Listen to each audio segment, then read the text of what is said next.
झाँक्री गुफा तेह्रथुम जिल्लाको आठराईमा पर्ने यस झाँक्री गुफामा हाम्रो टोली जाँदैछ।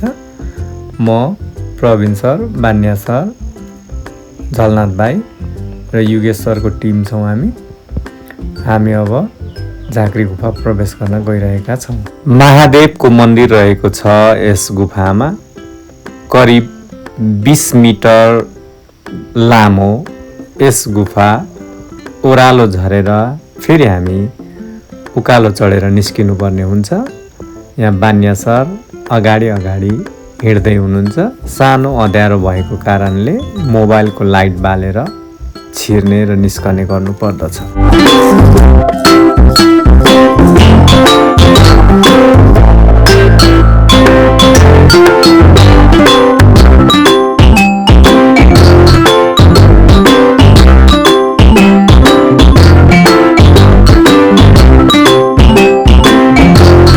सिमसिम परिरहेको पानीलाई प्रवाह नगरी हामी गुफा परिसरको परिक्रमा गर्दछौँ।